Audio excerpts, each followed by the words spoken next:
السلام عليكم ورحمة الله وبركاته. كل سنة وانتم طيبين.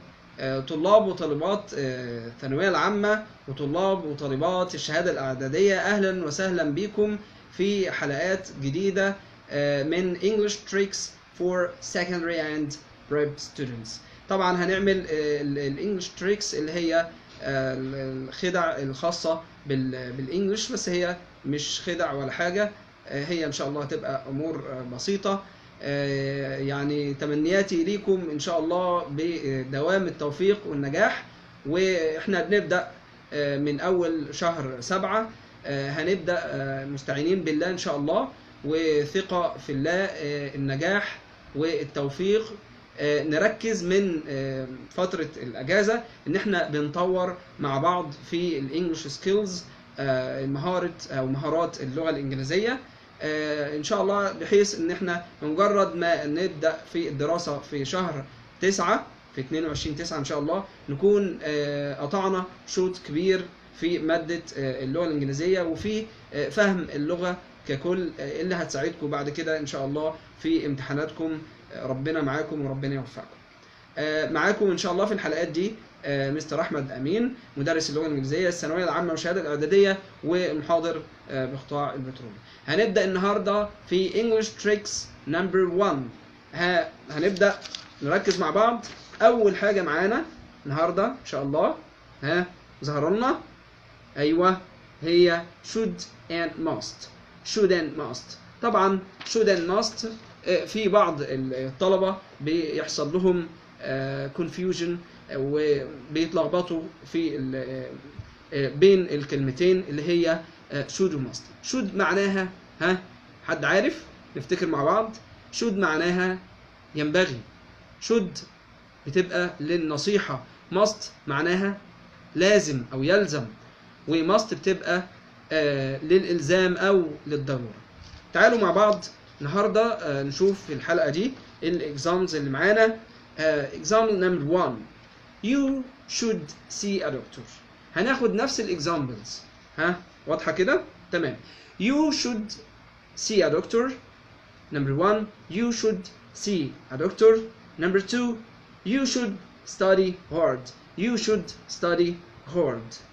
طيب الجزئيه الاولانيه احنا قلناها you should see a doctor or visit a doctor. you should study hard. نفس الاكزامبلز هتبقى معانا في النكست بيج في الجزئيه الخاصه ب must.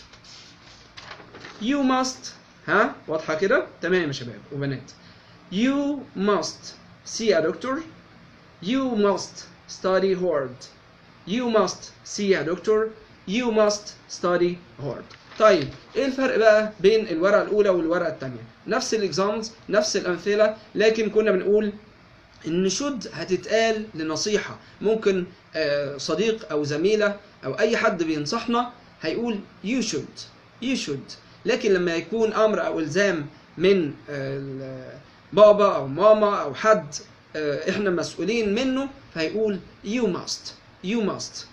اوكي، يبقى you should أول واحدة you should for giving advices, or you should for giving advice. you should for giving advice و you must، أيوة، you must for obligation and necessary.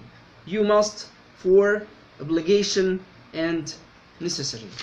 دي أول حاجة معانا في الإنجليش تريكس. we have more examples. we should protect our city. we should protect our city. يعني ينبغي علينا أن نحمي مدينتنا. Okay. Example number 2.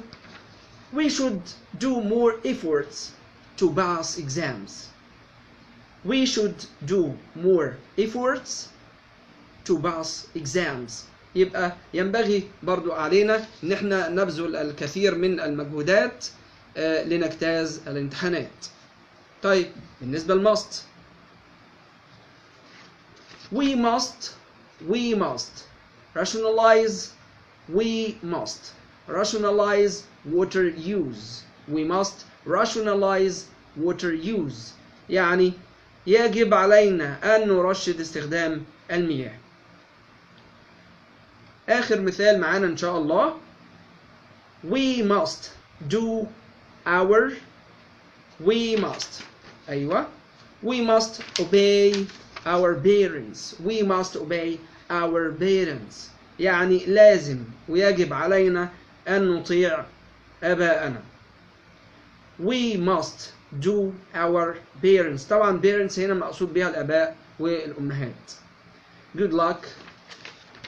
كان معاكم مستر أحمد أمين، وأتمنى إن شاء الله تابعوني في الفترة اللي جاية. إن شاء الله هنعمل فيديو كل يومين 3 في سلسلة English Tricks for Secondary and Prep. والسلام عليكم ورحمة الله وبركاته.